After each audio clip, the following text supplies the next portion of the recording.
Yale-China Association is an independent, nonprofit organization that works with thousands of people. Dozens of partners. It promotes understanding. One-on-one contacts between Chinese and American people. 它改变了成千上万的人的人生。 For over a century, it builds relations between our two nations. 通过教育 Arts. Health. Public service. Yale-China has made a difference in my life.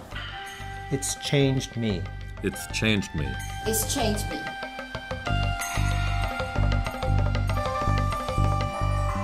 Yale-China started as a group of young Americans going to China to try and make a difference in the world. The organization has remained very flexible and changeable with the times, responding to the pressing needs of its day. It's a binational organization, so we're as grounded in China as we are in the US, and the relationship is very deep, so it's very trusted on both sides.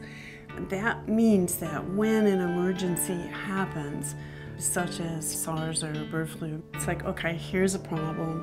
As a team, how do we deal with it? And the team includes people from both sides of the Pacific.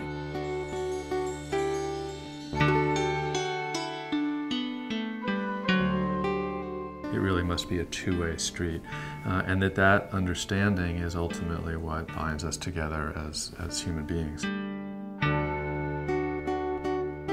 There are just so many misperceptions between our two countries, and you have to just chip away at those, and that's what Yale-China does.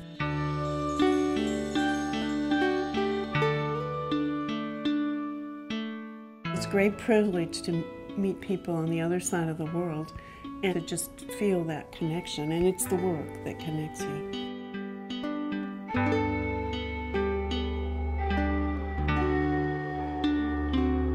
We really have a continued sustained network in China that includes institutions with very strong, deep historical ties. So we are able to tap into the people who really work on a daily basis on the ground there. And there's this deep trust that enables Yale-China to really be able to do a lot of work with very limited resources.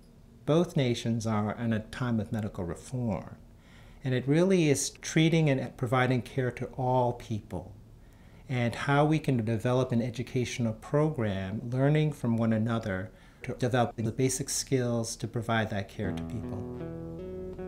One of my favorite articles, okay, and it comes from the Washington Post. Yale-China teaching fellows are extremely devoted to their teaching. That has always put a big mark in my memory.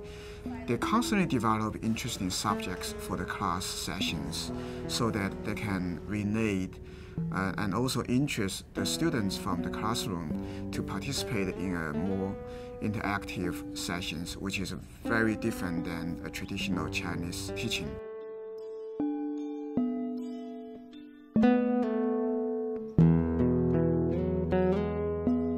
I think that it was a way of creating real cross-cultural bonds in a kind of unique setting I haven't seen from any other organization. Just these kind of one-on-one bonds that people formed with their students, with their fellow teachers. I would have to say that most of my personal connections started in the years when I was in Yalu Middle School. That was the first time in my life that I had a chance to really have this direct contact with a lot of foreigners, particularly for people from America. So we talked about Halloween and lots of scary things. As a Yalu Middle School student, the experience with the English teaching fellows from Yale-China was really inspiring, and it made me more vocal, creative, and free to express myself.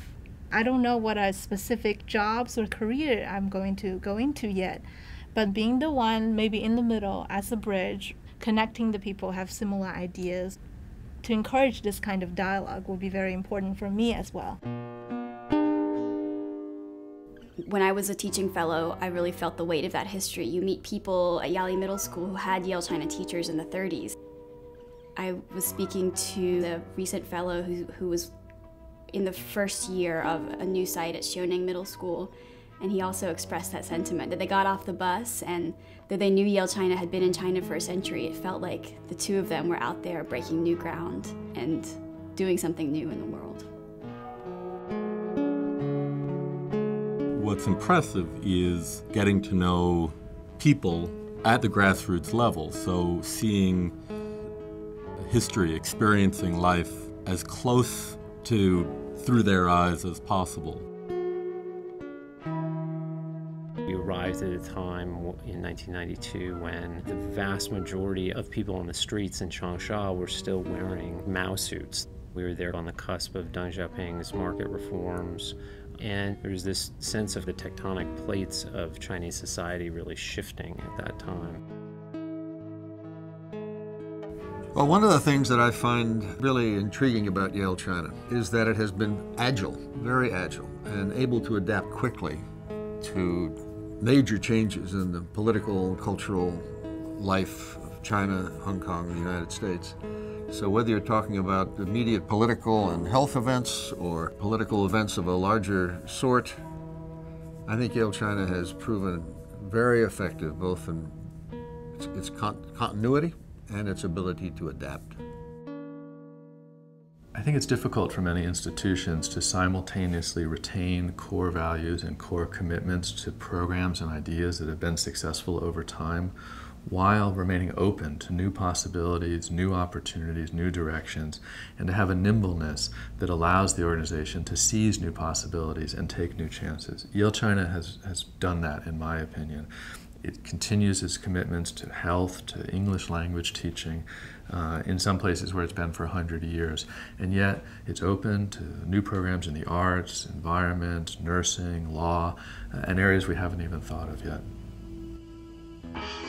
We salute those who have worked so hard to make their vision a reality. Thousands of people. Partnerships. Courage. Ingenuity. We will do the same. 我也会这样做。 In this new century.